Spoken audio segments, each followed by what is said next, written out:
শুভ সকাল। জয়রাম, জয়রাম।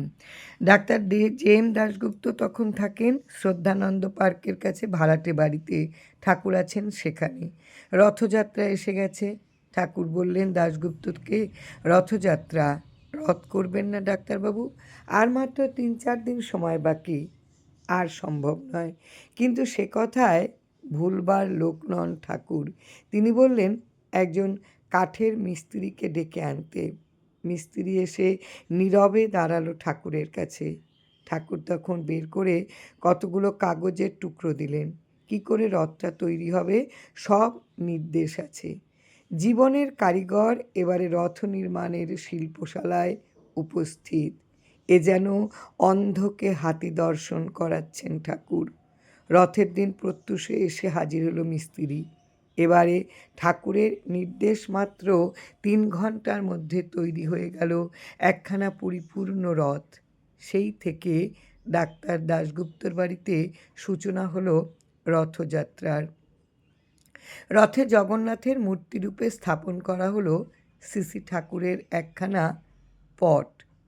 পূজা অর্চনা হলো সেই পটেই। পরবর্তীকালে শ্রীরাম নিবাসে অবশ্য বিগ্রহের পরিবর্তন করে বসানো হয়েছিল দয়ানিধির যুগল রূপ। এ সম্বন্ধে একটা ছোট কাহিনী আছে।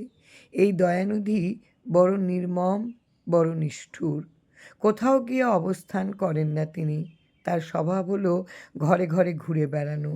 কোথাও তিনি স্থায়ীভাবে বসবাস করেন না। তাই কেউ তার দায় দায়িত্ব নিতে সম্মত নয়।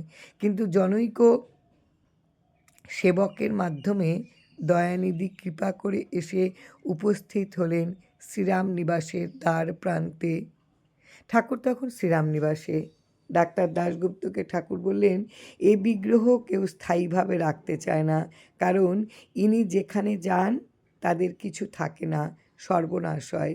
ডাক্তার দাশগুপ্ত তখন আগ্রহ ভরে দয়ানিধিকে বুকে টেনে নিলেন। ছলনাময় ঠাকুর তাকে তখন বললেন, এই দয়ানিধিও আমি এক ও অভিন্ন। এই দয়ানিধি এবং আমি অর্থাৎ ঠাকুর এক এবং অভিন্ন। সেই থেকে দয়ানিধির যুগল রূপ দখল করলেন জগন্নাথের নির্দিষ্ট স্থান। রামনিবাসে জগন্নাথের অধিষ্ঠান চিরন্তনের। এ ভূমি ছেড়ে তিনি কোথাও যান না। ঠাকুর আবার মধুর কণ্ঠে বললেন একটি শ্লোক, রথে চ বামনং দৃষ্টা পুনর্জন্ম ন বিদ্যতে। ঠাকুর তার ব্যাখ্যা করলেন, দেহরথে রয়েছেন প্রাণরূপী পুরুষোত্তম। তাকে দর্শন করতে হয় মনকে বাদ দিয়ে, মানে প্রকৃতিকে বন্দি করে, তবে তার কাছে যেতে হবে। একবার সে পরম রূপ দর্শন হলে ফিরে আর আসতে হয় না এই মর্তভূমিতে।